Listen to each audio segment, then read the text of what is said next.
Écoutez ça. Si l'histoire n'a pas été falsifiée, voilà les vérités. Je vous le dis toujours que la vérité est têtue. La vérité finit toujours par triompher. Alors, tout peuple africain, tout peuple Congo, les peuples du monde qui veulent vraiment la vérité, qui veulent marcher dans la vérité, comme on le dit dans la Bible, écoutez cela. Nous allons tous, parce que maintenant, nous ne sommes plus dans la dénonciation, mais nous sommes dans la communication. Et la communication de l'information, de la vérité. La vérité doit triompher. Ce n'est que dans la vérité que nous pouvons avancer. Parce que si aujourd'hui l'Afrique a été détruite, c'est parce qu'il n'y avait pas de vérité. On nous avait caché la vérité. Et nous avons fait confiance à ceux qui propageaient le mensonge. En commençant par les médias, en commençant par les organismes internationaux, en commençant par les institutions qui sont là pour faire valoir la loi et la justice, alors que la justice était opérée à la tête du client.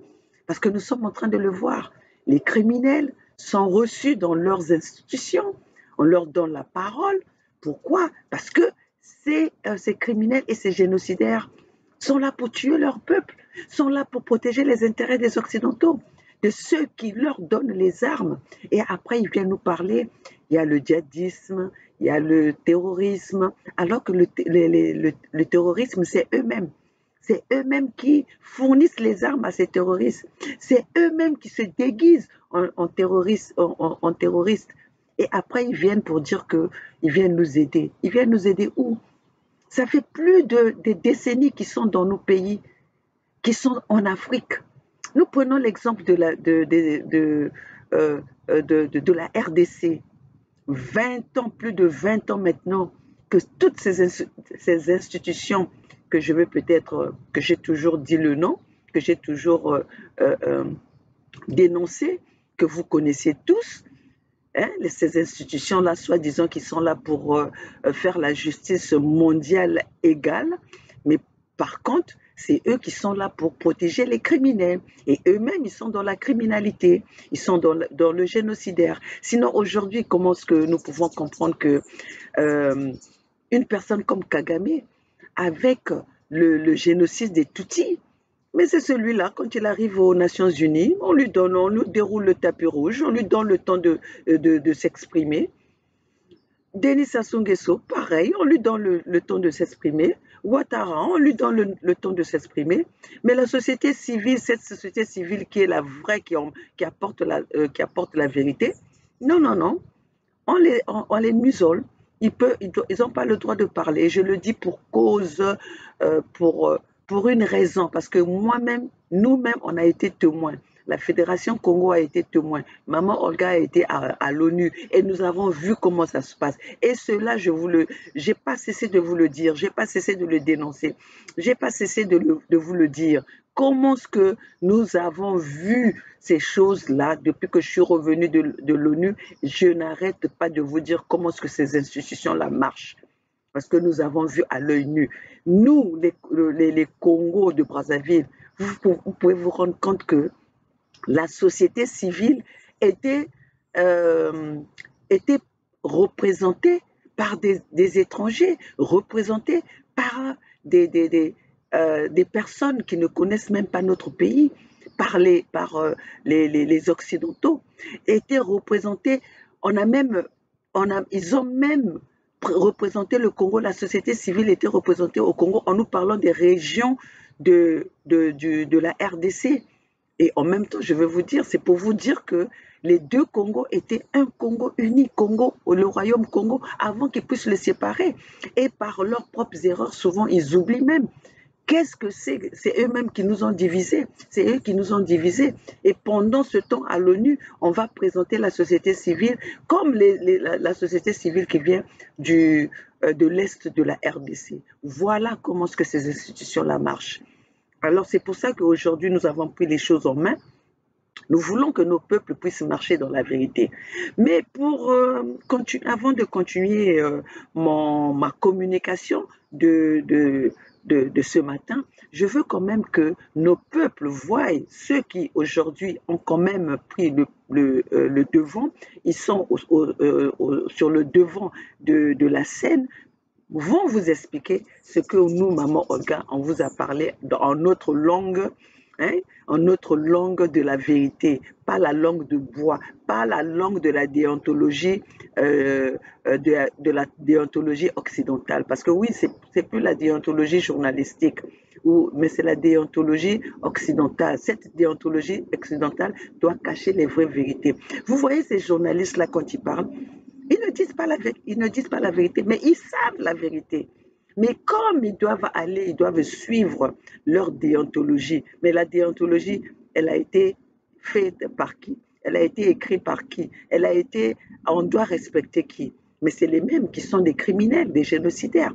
Alors, sans plus tarder, allons-y écouter le premier ministre du Mali qui va vous parler de quelque chose de capital. Mais il faut écouter. Le Mali n'osera pas. Ça prend 10 minutes, mais il faut écouter. Les affaires étrangères est allé là-bas. Au nom de tout le monde, il a fait parole là-bas dans la salle, comme on dit. Départ sans délai. Après, nous avons négocié avec nos partenaires. Nous avons eu 6 mois. Mais il y a des forces qui ont juré que le départ n'aura pas lieu. Ou s'il a lieu, il y aura le chaos. Les Maliens vont le regretter et rappeler les forces internationales. Et comme ça, on va continuer à désagréger l'État malien jusqu'à ce qu'il disparaisse. Mais nous sommes intelligents aussi, parce que la guerre dans laquelle nous sommes, ce n'est pas seulement une guerre physique. Parce qu'avant, c'était l'argent, la palabre, un peu de guerre physique. Mais il y a le cerveau qui doit travailler. S'il n'y a pas l'intelligence des situations et des solutions, on ne s'en sortira jamais. Vous allez amener toutes les bombes, bombarder tout le nord, ça ne marchera pas. C'est pourquoi ceux qui veulent nous pousser à aller faire la guerre à Kidal, ils disent mais ils se trompent complètement d'interlocuteur. Vous allez bombarder Kidal, mais qui va mourir? C'est des innocents. Mais ceux qui mettent le feu là, ils n'auront rien. Ils vont courir aller se cacher, ou d'autres vont venir palabrer avec les gens à Bamako. Le reste de la population va souffrir, vous allez tuer des innocents. C'est pourquoi il ne faut pas compter uniquement sur la force. Il faut compter sur l'intelligence. Donc le tournant de Berre, quand il a eu lieu, vous savez ce qui s'est passé. Il y en a qui ont perdu le moral pendant quelques jours. Les gens se sont réorganisés. Nous savons qu'il y a des individus qui sont envoyés par des services spéciaux de certains États.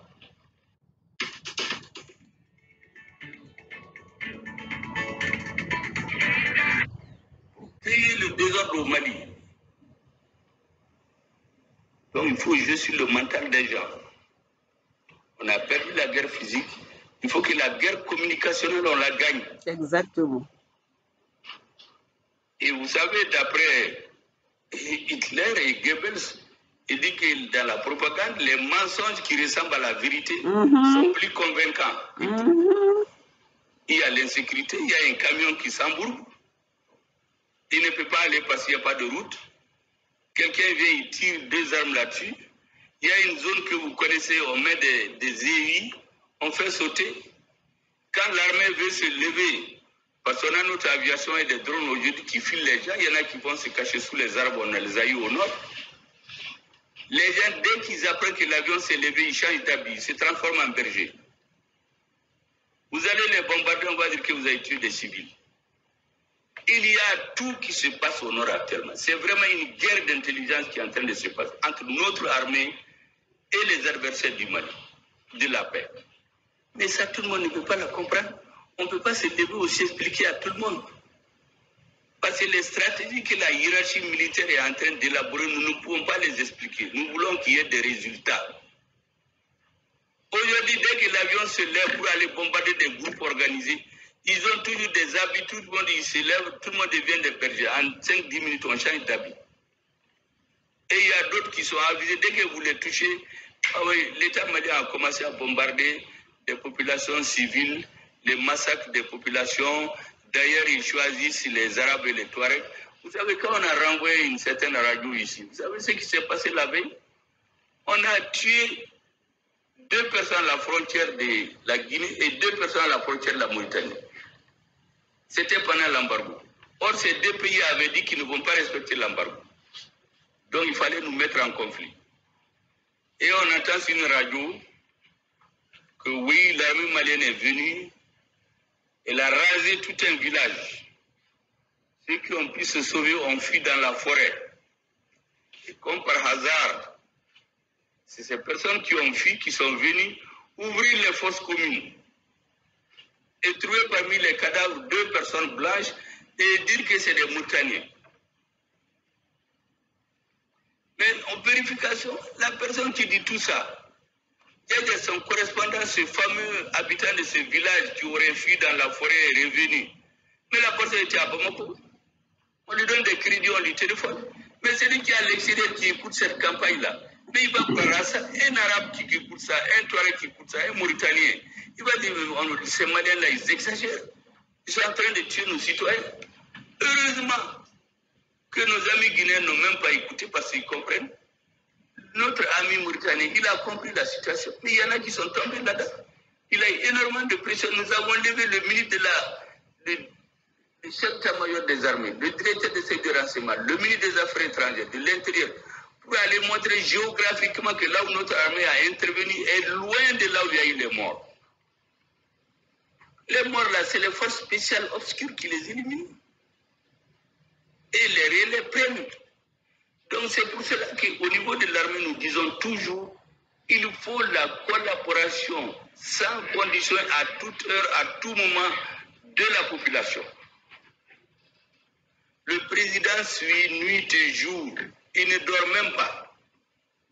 Il y a beaucoup de ces activités qu'on a annulées pour le suivi total du départ des forces internationales jusqu'au 31 décembre. Il y a beaucoup de bases à libérer et certains ont juré que ces bases ne seront pas transmises. Mais beaucoup d'espoir de ces messieurs avaient été mis sur terre. Beaucoup, je vous l'apprends aujourd'hui. Et il y en a dans notre société. Il y a des Sonraïs, il y a des Arabes, des Touaregs, des Belades qui sont payés pour s'aimer le désordre. Il y a des ennemis, vous ne pouvez même pas les imaginer. Ça, c'est la force d'un État. Aujourd'hui, c'est un travail gigantesque que nous sommes en train de mener. Que les forces armées de sécurité sont en train de mener. Que l'État malien est en train de mener. Que le président est en train de mener. Le ministre de la Défense fait de son mieux.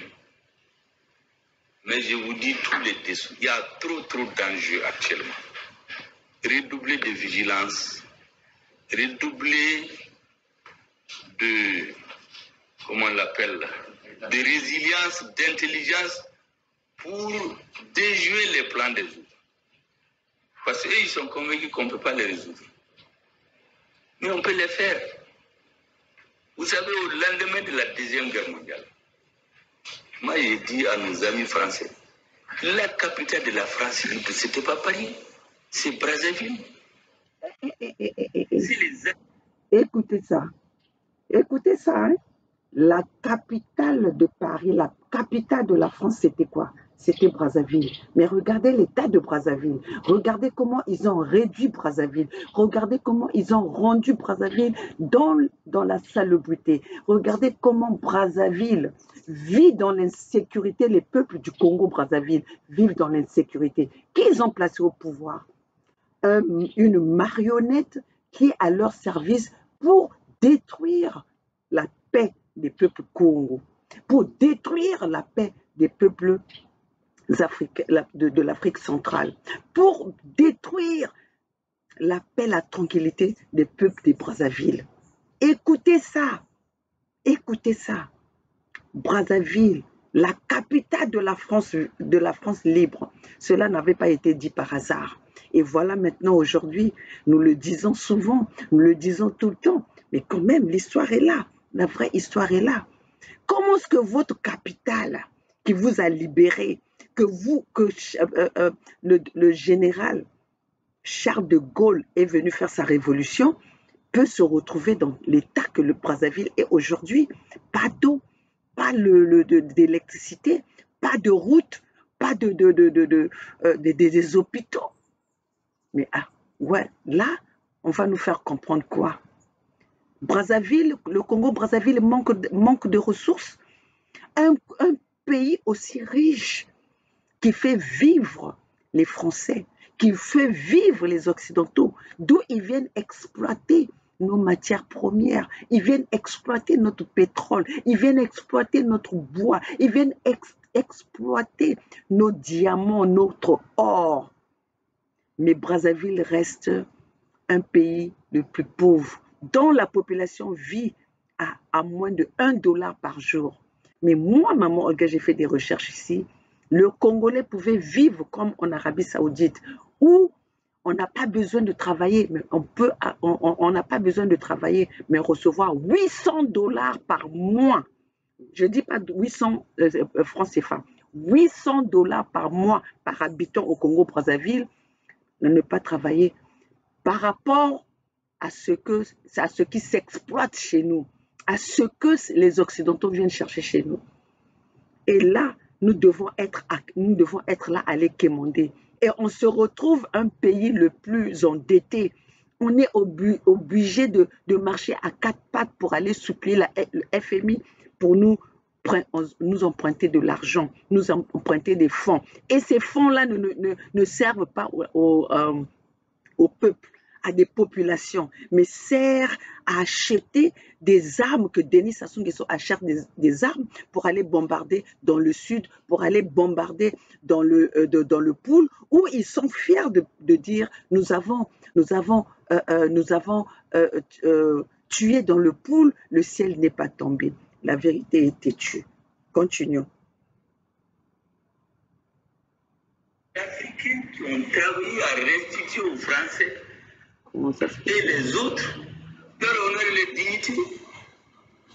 C'est pour que quand j'entends certains nous dire que s'ils n'étaient pas venus, nous on n'existerait pas. Mais si on pousse un peu dans l'histoire, nous sommes à un tournant historique. Si le départ des forces internationales est un succès franc à Tombouctou, ça va créer un effet d'entraînement pour les autres régions. Donc nous sommes dans un combat corps à corps, je vous dis, de portée historique, politique et dialectique aujourd'hui, avec les forces qui ne veulent pas de la paix au Mali. Il y en a qui ont juré que nous allons regretter l'acte qu'on a posé à Nord. Exactement, c'est ça. Le Nord est envahi aujourd'hui d'agents spéciaux, des spécialistes en guerre, en manipulation, en communication, en tout, pour embrouiller les Maliens. Mais ils vont nous trouver sur leur chemin avec. Join a skin condition clinical trial and earn up to $1,300.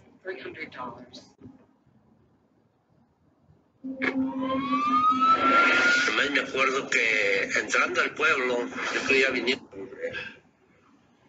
En Afrique, les Européens, s'ils n'étaient pas partis détruire la Libye pour qu'il y ait une armerie à ciel ouvert, on n'allait pas voir les terroristes juste dans le golfe de Guinée. Mais aujourd'hui, ils n'en parlent pas. Ils disent, ouais, si on n'était pas fini, ils allaient même disparaître.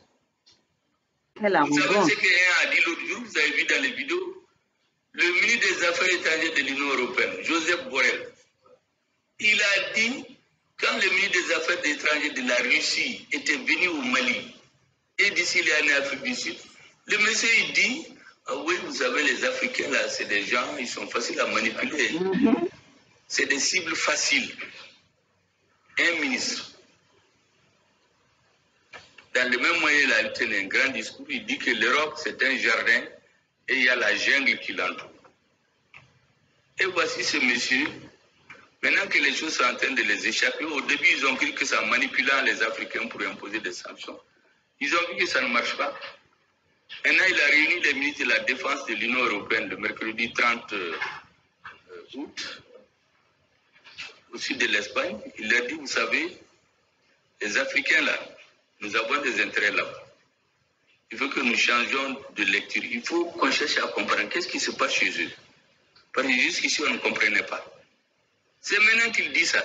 Il dit, mais voilà des gens qui se réveillent à 14h. Nous, on est réveillés depuis 7h30, on est au travail. C'est maintenant qu'il se lève pour dire qu'il doit aller au travail.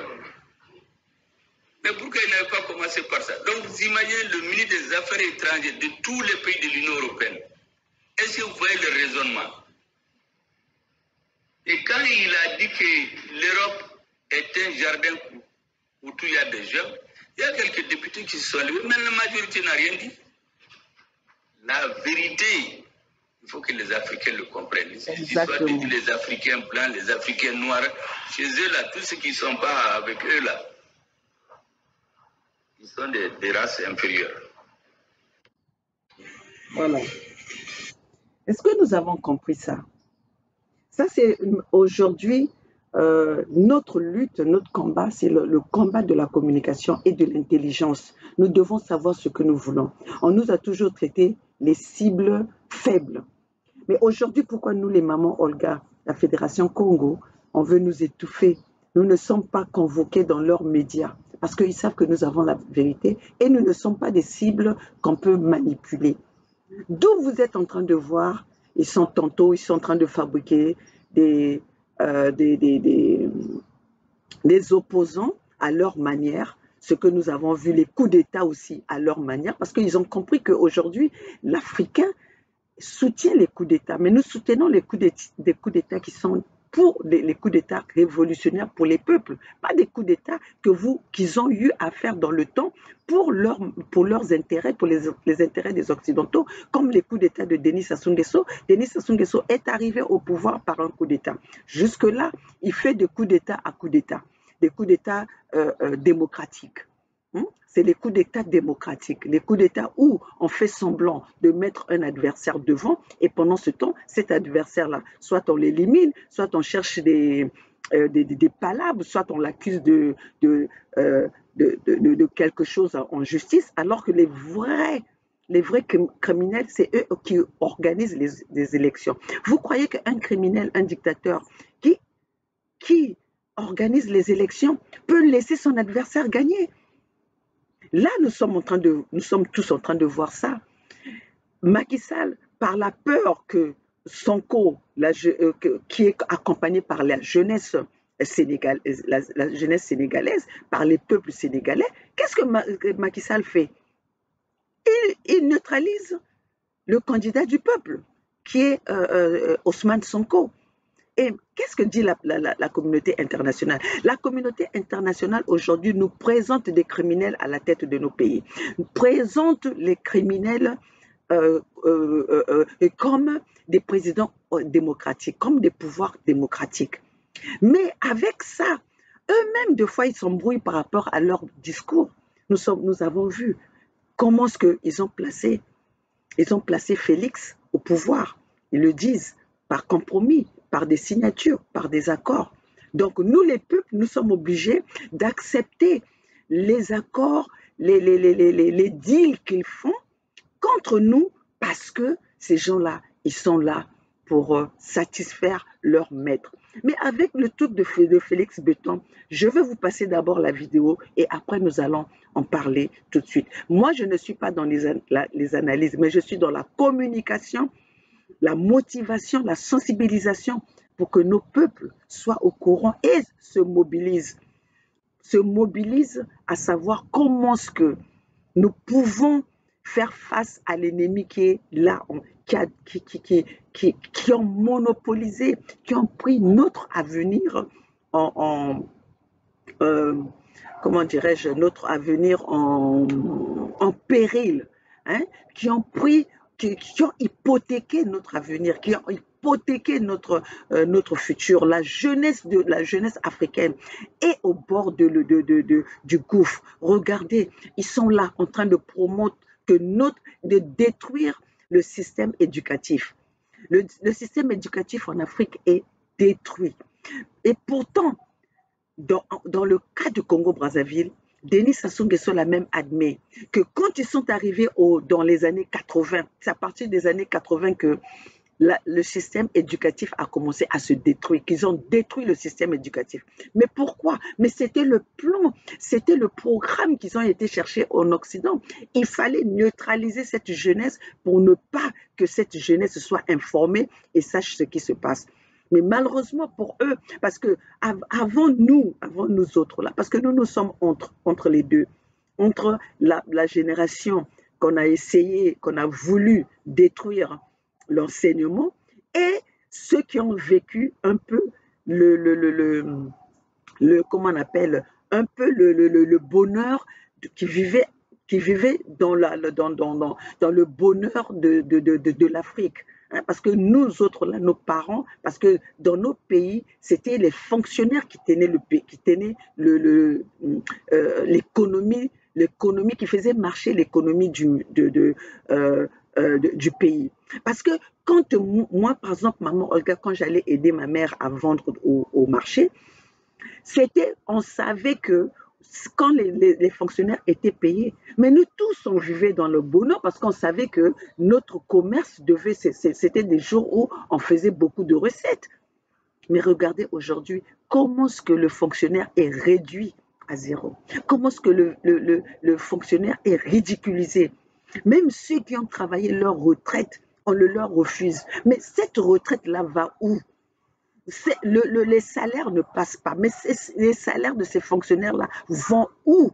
Un pays producteur de pétrole, un pays aussi riche, avec le port, rien qu'avec le sol, l'autosuffisance qu'on nous a prônée depuis longtemps. Cette autosuffisance, le Congo vit avec l'importation des aliments alimentaires. Vous pouvez trouver ça normal. Donc, nous pouvons conclure ceci.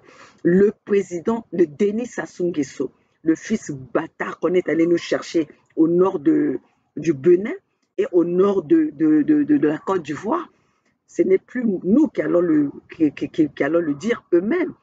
On ne peut pas donner la chefferie à quelqu'un qui ne vient pas de votre pays. Moi, je suis aux États-Unis. À aucun moment, on viendra me donner la couronne malgré que je suis ici il y a 20 ans. Et là encore, Denis Sassou Nguesso n'a pas vécu en Côte d'Ivoire. Parce que Denis Sassou Nguesso est arrivé par les bateaux de pêche avec son père qui était pêcheur au Congo-Brazzaville à l'âge de 7 ans. Donc, il a été adopté par cette maman-là, la maman Mouebara, Emilienne Mouebara, à qui il a mis le plan Mouebara pour tuer les peuples africains, pour tuer les peuples du Nord, les peuples du Sud, pour aller faire commettre le génocide dans le Sud, dont personne n'en parle. Il a commis ces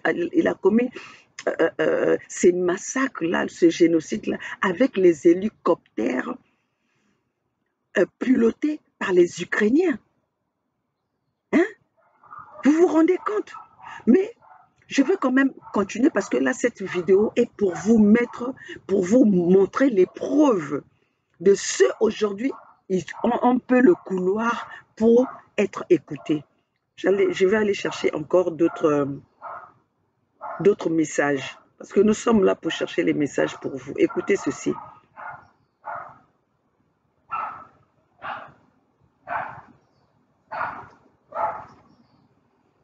Écoutez ceci. Quand ils savent que je vais dire la vérité, ils viennent toujours avec les publicités. Mais bon, on va faire avec. Une mystérieuse représentante de l'État malien s'est exprimée à l'ONU et le ministre des Affaires étrangères, écoutez ça, a tenu à mettre les choses au clair. Nous vous disons tout dans ce numéro. Écoutez ça. Ce numéro vous est présenté par Modern Design and Furniture. Vendredi 27 janvier 2023 s'est tenu le rapport trimestriel du secrétaire général de l'ONU sur la situation au Mali, et une mystérieuse représentante de l'État du Mali s'est exprimée sans aucun mandat ni aucune reconnaissance de l'État malien. Un détail qui n'est pas passé sans faire agir le ministre des Affaires étrangères, M. Abdoulaye Diop, qui a tenu dans sa prise de parole à mettre les choses claires et à clarifier cet état d'imposture qu'a tenu cette femme en s'exprimant devant toute l'Assemblée au nom du Mali sans avoir reçu un mandat ni une reconnaissance de l'État du Mali. Nous vous invitons à suivre cet extrait du ministre Abdoulaye. Grande surprise que ma délégation a découverte la présence d'une déléguée malienne à cette réunion. Je dois dire que nous n'en avons pas été informés. Nous ne connaissons pas cette personne. Nous ne connaissons pas l'organisation qu'elle représente, au nom de qui elle s'exprime devant votre conseil. Et naturellement, nous doutons de la représentativité et de la crédibilité de cette personne devant cette auguste assemblée. Monsieur le Président, il est important que les membres du Conseil eux-mêmes se remémorent qu'il est important de se rappeler que l'instrumentalisation de la société civile pour des agendas cachés ne sert pas la cause de la société civile. Exactement. Afrique Média, le monde, c'est nous. Cet extrait-là, je vais vous le repasser encore. Nous allons encore écouter ça.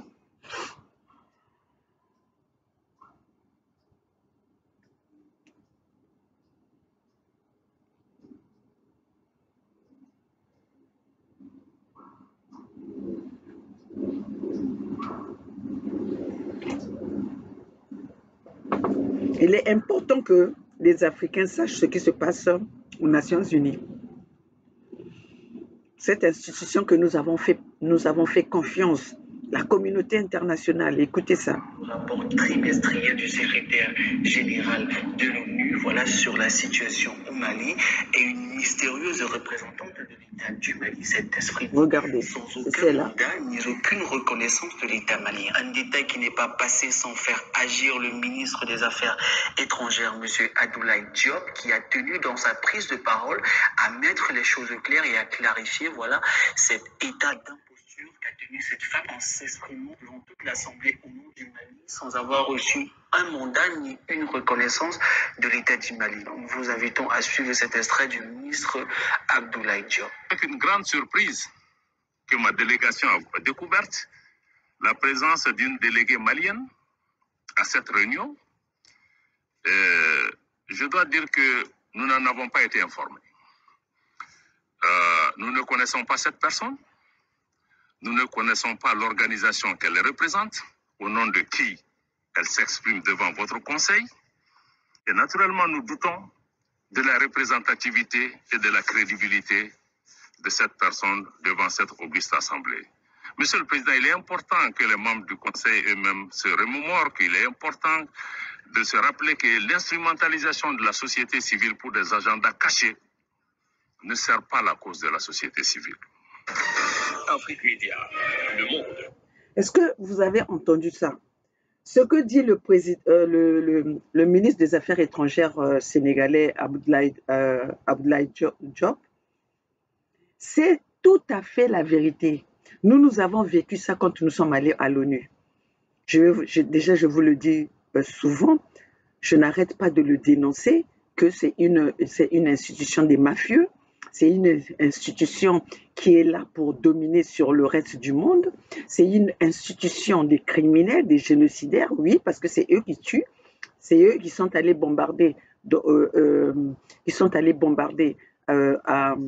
Libye, en Afghanistan, en Syrie, en Irak. C'est eux qui sont installés avec la MONUSCO au Congo, en RDC. C'est eux qui sont allés au Mali pendant 10 ans. Ils n'ont pas pu établir la sécurité. Alors, comment est-ce que nous allons les appeler? Ce que dit le ministre de la Défense, le ministre des Affaires étrangères malien, il dit la vérité. Quand nous sommes allés à l'ONU, nous arrivons à l'ONU, Denis Sassou Nguesso, le gouvernement congolais, avait sa délégation qui était venue présenter le bilan de Denis Sassou Nguesso, le bilan mensonger de ce qu'il a réalisé au Congo-Brazzaville. Et nous arrivons, nous étions la société civile, nous arrivons là-bas, la société civile n'était pas représentée. Il n'y avait pas de tête de la société civile congolaise. En ce temps-là, on était des Congolais. Donc, il y avait à cette mission-là, il y avait Judy Kael, il y avait Bernard Pungui et il y avait Maman Olga, la gouverneure de Mpangala. Il y avait, donc je vais répéter, Maman Olga, la gouverneure de Mpangala, l'actuel gouverneur de Mpangala, le gouverneur de la Lekumu et de la Bouenza, Bernard Pungui, et Judy Kael, qui était membre des Indignés 242. Et à cette époque-là, moi, Maman Olga, j'étais aussi membre des Indignés 242. Donc, ce que je dis, vous pouvez aller vérifier. Moi, je vous dis que je ne viens pas pour vous, pour me faire plaire ou pour détourner la situation. Non, non, non, je ne connais pas comment on détourne la situation. Même dans ma vie réelle, je ne sais pas comment on détourne la vérité. Ou je dis quelque chose, ou je dis rien, mais quand je dis, c'est pour dire la vérité. Quand je n'ai pas envie de dire, c'est parce que je ne veux pas soit nuire les gens dans ma vérité, alors je reste dans mon calme. Nous sommes arrivés, le gouvernement de Denis Sassou Nguesso était représenté par une ministre là qu'on appelle Olga. D'ailleurs, cette dame, elle a été même à l'école avec mes grandes sœurs à Montpellier. Une ministre de Denis Sassou Nguesso qui était venue avec toute une délégation. Et la société civile qui était représentée par une lecture qui devait se faire par une étrangère ou un étranger. Une personne qui n'a rien à voir, même pas un noir, mais un Occident, qu'il devait faire la lecture du Congo-Brazzaville. Pour la société civile, nous sommes arrivés la veille, on arrive là-bas, on nous présente les problèmes, la présentation du Congo, de la société civile qui n'avait rien à voir avec le Congo-Brazzaville. Donc, et à ce moment-là, le lendemain matin, normalement, c'était la présentation du Congo-Brazzaville. Donc, il y avait le gouvernement, la délégation de Denis Sassou Nguesso et la société civile qui allait s'exprimer pour le compte du Congo-Brazzaville. Donc, étant donné que le temps en Corée, le temps était court, je vous dis, vous qui êtes là, qui ne connaissez rien, qui venez raconter n'importe quoi sur Bernard Pungui. Bernard Pungui, c'est une tête. Parce que là, là où Judy Kael va témoigner le jour même à 17 h, on a commencé, Judy Kael et moi, on était logés dans le même endroit, la même maison. Bernard Pungui était à l'hôtel, il était logé tout seul.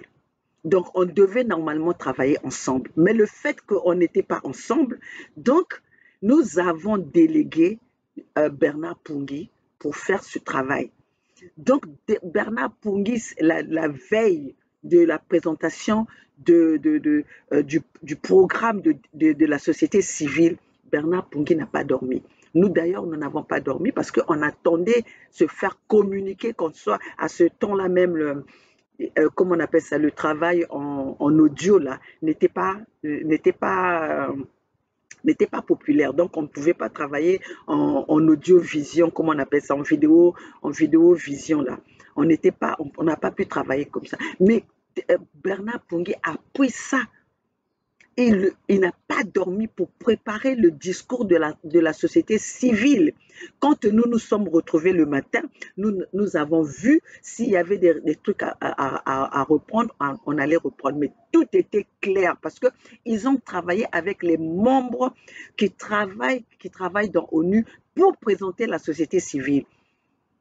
Et c'est ce jour-là où dans l'Assemblée, dans l'ONU, quand nous sommes rentrés, et puis en ce temps-là, je ne travaillais, Bernard Pungui faisait ses vidéos de son côté, et moi je faisais ma vidéo de mon côté, les Indignés 242 faisaient les vidéos de leur côté, donc on n'était même pas unis, on ne travaillait pas ensemble, on travaillait chacun, mais on plaidait la cause des peuples. Quand la délégation de Denis Sassou Nguesso nous a vus le matin, on portait rien du tout. À ce moment-là, la Fédération Congo n'existait pas. Il n'y avait rien, on était en civil. Mais ils ont reconnu nos visages. Quand ils ont reconnu nos visages, ils ont interpellé la présidente qui présidait la réunion, le meeting, pour accuser que nous, on était des partis politiques. Est-ce que moi, maman Olga, j'ai déjà fait la politique au Congo-Brazzaville? Non. Et jusque-là, je ne fais pas la politique. Je défends mon peuple Congo, qui a été pris en otage par les Mbouchi. Voilà, ils ont accusé que nous, on était un parti politique qui s'est introduit dans cette réunion. Il fallait faire des vérifications. Quand notre moment est arrivé pour parler, ils nous ont appelés parce qu'on était assis, Bernard Pungui, nous, tous les trois, on était, avant de prendre la parole, ils sont venus, ils ont appelé Bernard Pungui. Ils ont appelé Bernard Pungui, l'emmener derrière les coulisses pour commencer à lui poser des questions. Nous avons reçu, ils ont dit à Bernard qu'ils ont reçu le message comme quoi nous on était un parti politique. Donc on a fait appel à nous, il fallait qu'ils vérifient nos vidéos, quels sont les messages que nous apportons. Ce que je vous dis, c'est la vérité, vous pouvez aller vérifier. Donc pour vous dire, une institution qui est aussi sécurisée comme ça, une dame va venir au nom de Mali pour se représenter le Mali, et les Maliens, le gouvernement malien n'est pas au courant. Pour vous dire quelle est la mafia, la magouille qui se passe dans ces institutions pour manipuler les populations. Comme disait le premier ministre malien, la vérité, le mensonge est tellement instrumentalisé dans leurs médias que ça couvre même la vérité. Et la plupart du temps, ça couvre la vérité. Donc, peuples africains, nous sommes en face de nous les ennemis des peuples. Des gouvernements que nous avons dans nos pays, ce sont des gouvernements pour les intérêts des Occidentaux. Sinon, aujourd'hui,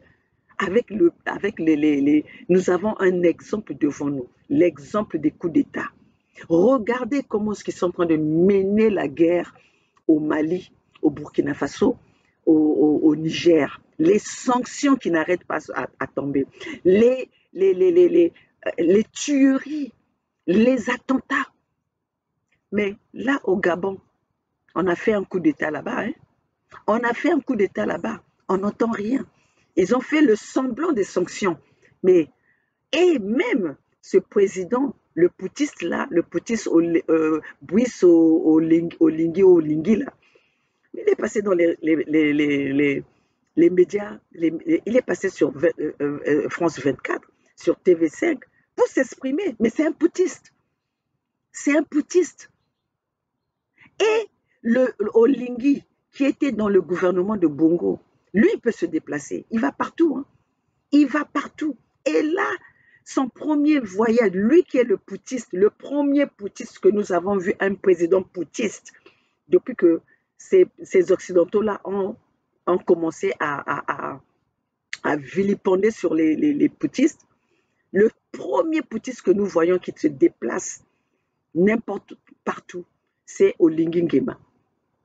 C'est Brice Oligui Nguema. Lui, il peut se déplacer. C'est un putiste correct. C'est celui qui a fait, ils veulent nous dire que, parce qu'il a fait un putsch sans l'infusion de sang. Mais au Niger, il y a eu infusion de sang. Est-ce qu'au Burkina Faso, il y a eu infusion de sang? Peuple gabonais, on vous a volé la révolution. Et tout ça là, c'est pourquoi? Parce que ils sont en train de voir comment ça se passe en Afrique de l'Ouest. Il faut balkaniser l'Afrique de l'Afrique centrale. Il faut balkaniser. Il ne faut pas que le mouvement qui est en train, le vent qui est en Afrique de l'Ouest n'arrive pas en Afrique centrale. Parce que là, ces pays que nous parlons toujours, les pays émergents ou les pays riches, vont être par terre. Parce qu'ils vivent avec notre sang à nous. Ils vivent avec les crimes qu'ils commettent chez nous, parce qu'ils ont commis tous les crimes possibles. Ils ont commis les crimes économiques, les crimes d'exploitation, les crimes physiques, les crimes de communication, tous les crimes possibles. Ces Occidentaux, ils ont commis ça sur notre terre, sur notre continent africain. Ils ont commis tous les crimes possibles, les génocides possibles. Denis Sassou Nguesso, hein? 40 ans au pouvoir, c'est quelle démocratie ça? 40 ans au pouvoir avec tout le sang, le pays ne se développe pas.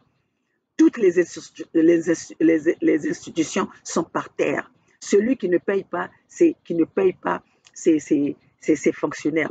Que la France essaie de ne pas payer ses fonctionnaires. Nous allons voir si ce peuple-là va rester au calme et ne va pas éjecter ce petit gamin qui a encore son caca dans le cul, qui pense qu'il va commander les Africains. Ce petit Macron. Ils n'ont qu'à faire ça ici aux États-Unis. Même un mois seulement ne pas payer les fonctionnaires. Vous allez voir ce qui va arriver. C'est le monde qui va se renverser. Même le ciel va être par terre. Hein? Mais pourquoi nous, on veut nous exiger des présidents qui ont détourné les fonds du contribuable, qui ont détourné, qui ont détruit nos terres, nos peuples, et on veut nous les exiger. Et quand on parle, c'est nous qui sommes ceux qui incitent incite à quoi ils ont dit ça incite à quoi oh, dites-moi encore, ouf, ces trucs-là m'échappent. Incite au tribalisme, incite à comment on appelle ça, hein? Eux, leur incitation là, leur mensonge là n'incite à rien. Mais nous, quand on vient dire la vérité, c'est nous qui incitons à nos peuples d'avoir ce mouvement anti-français ou anti-occidental. Voilà. Donc, je vais vous passer au Lenga Nguema. Comment est-ce que lui, le putiste là, lui, il peut se promener partout. Il peut aller partout comme il veut. C'est un coup d'État démocratique. C'est un coup d'État démocratique. Mais les autres, c'est un coup d'État contre les peuples. Voilà. Je vais vous passer ça.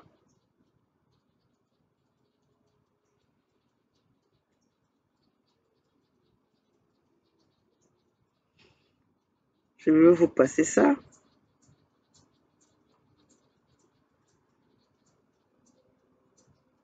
Comment Olenga Nguema peut se déplacer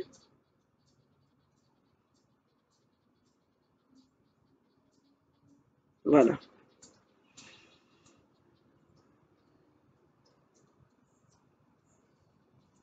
Voilà. Il va voir le dictateur Denis Sassou Nguesso. Donc, on veut toujours nous présenter Denis Sassou Nguesso comme un président exemplaire. Le général Brice Oligui Nguema effectue une visite d'un jour au Congo dimanche. Voilà. Son avion a atterri en fin de matinée à l'aéroport d'Olombo dans le centre du pays, près d'Oyo, où se sont ensuite tenues une rencontre en tête-à-tête et un déjeuner. Je vais vous rappeler que au Congo-Brazzaville, la capitale c'est Brazzaville, mais Oligui Nguema est reçu à Oyo.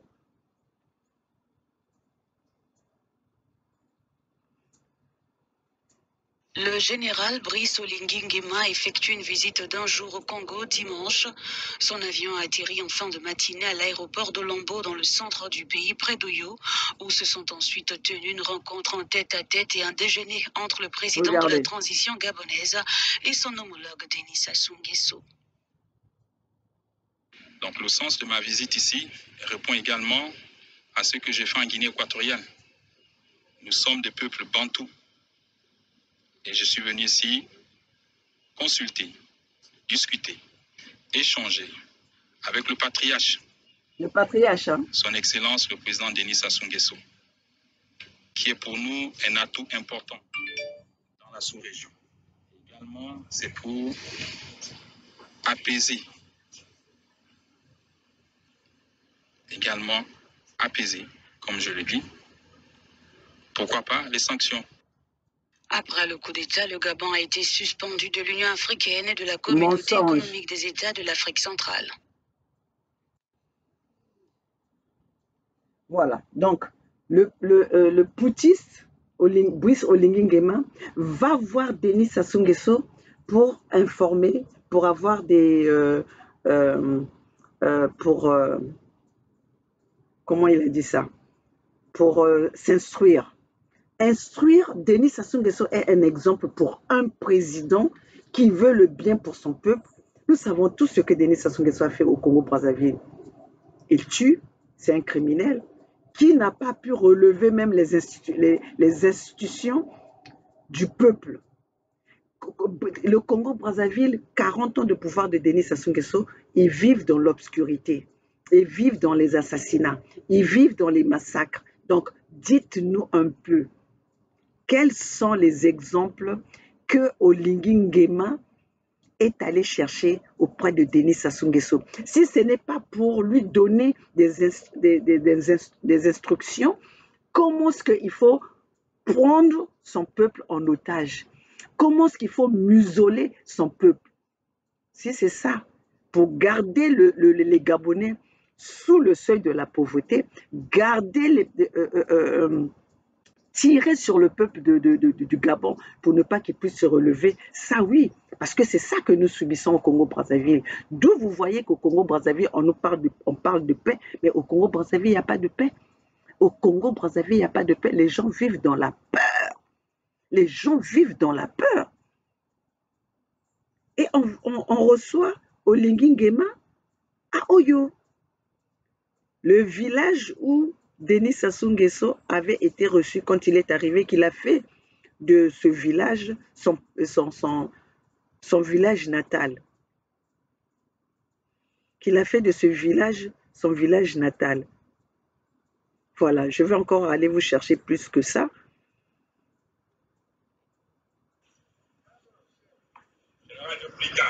Brice Clotaire Olingi Nguema, président de la transition, chef de l'État de la République gabonaise. À vos ordres, monsieur le président Sassou. À vos ordres, le président Denis Sassou Annoncée à maintes reprises à travers les canaux de diffusion classiques et actuels, elle a finalement eu lieu ce dimanche à Ngolo-Douar. La rencontre entre le président de la transition, chef de l'État de la République gabonaise, et le président de la République du Congo. Occasion tout indiquée pour les deux personnalités de procéder à un large tour d'horizon de la situation politique au Gabon suite au changement intervenu le 30 août dernier à la magistrature suprême du Gabon et dans d'autres institutions du pays. La mission que s'imposent donc les dirigeants de la transition étant maintenant la refondation de l'État gabonais par le biais d'un chronogramme cohérent de mise en place de nouvelles institutions. Devant un tel défi à relever, la parole des anciens compte beaucoup, ce qui justifie la présence du numéro 1 gabonais ce dimanche à Ouyo, à Ngolo-Douar, auprès du président Denis Sassou Nguesso. Le sens de ma visite ici répond également à ce que j'ai fait en Guinée équatoriale. Nous sommes des peuples bantous. Et je suis venu ici consulter, discuter, échanger avec le patriarche, son Excellence le président Denis Sassou Nguesso, qui est pour nous un atout important dans la sous-région et qui peut également transmettre aux plus hautes autorités de ce monde ce que nous avons fait et mieux expliquer au monde entier. Suite aux événements survenus au Gabon, le pays a été suspendu des instances de la CEAC, Communauté économique des États de l'Afrique centrale, et le siège de l'institution a été transféré de Libreville à Malabo. Face à cette donne, le général Brice Clotaire Olingi Nguema plaide en faveur de la réintégration du Gabon. Depuis Fomar Bongo Ndimba, le Gabon a toujours été un acteur de ces instances, de ces organisations sur-régionales, notamment la CAC, la CEMAC, l'Union africaine. Et donc, nous comptons reprendre notre place dans le concert des nations. Enfin, concernant le sommet des 3 bassins forestiers qui se tiendra en fin octobre de cette année à Brazzaville, Brice Clotaire Olingi Nguema a donné des assurances quant à la participation de son pays à cette grand-messe de l'environnement. Au terme de ces échanges, le président de la transition, chef de l'État de la République gabonaise, a regagné Libreville, la capitale de son pays. Bon, soyons logiques, hein? Ça, on n'a pas besoin d'aller dans des grandes écoles, on n'a pas besoin de faire la science pro pour savoir quelle est la magouille qui est en train de se passer. Bon, Denis Sassou Nguesso n'est pas un putschiste, d'accord? Puisqu'il a été, pour eux, Denis Sassou Nguesso, c'est un président qui a été élu démocratiquement. Lui, Brice Olingi Nguema, c'est un qui est venu, c'est un putschiste. Mais pourquoi il n'a pas été visiter les autres putschistes? Parce qu'en ce moment, les autres putschistes font l'union.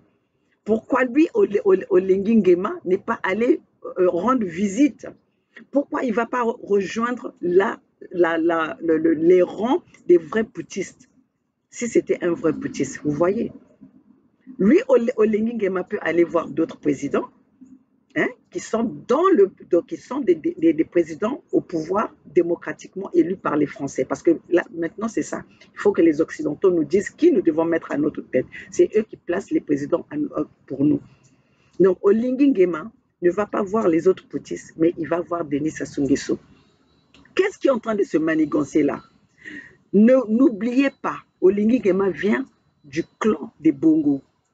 Et Denis Sassou Nguesso, sa fille, Edith Sassou, était mariée à Bongo. Et c'est même Edith Sassou qui a aidé Denis Sassou Nguesso à revenir au pouvoir. Les armes et les fonds, c'est sa fille Denis Sassou Nguesso qui les a trouvés pour doter son père des armes qui sont passées par le Gabon, par l'Angola, pour venir tirer sur les peuples africains, pour venir destituer le président élu des peuples démocratiquement, Pascal Lissouba.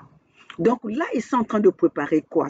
Vous savez que Denis Sassou Nguesso, ce n'est pas aujourd'hui qu'on avait choisi Denis Sassou Nguesso pour être président pour être élément qui va détruire la tranquillité des Congolais. C'est depuis longtemps, il est arrivé dans notre pays depuis l'âge de 7 ans. Donc là, ce qui est en train de se préparer, c'est que ils vont faire semblant de ce coup d'état de palais qu'ils ont fait. Et après, qu'est-ce qu'ils vont faire? Ils vont prendre l'Afrique centrale en otage en passant par le Gabon et en donnant, quand ils vont faire les élections, ils vont passer le fils de Dite Bongo, qui est Omar Junior Bongo, au pouvoir. Et celui-là, il va faire quoi? Vous le voyez, il est toujours avec Denis Sassou Nguesso, mais qui va se retrouver un jour président du Gabon. Pourquoi? Par son père. Par son père qui était même plus âgé que Denis Sassou Nguesso, qui aujourd'hui est initié par Denis Sassou Nguesso pour aller prendre le pouvoir au Gabon. Et là, ça sera quoi? Encore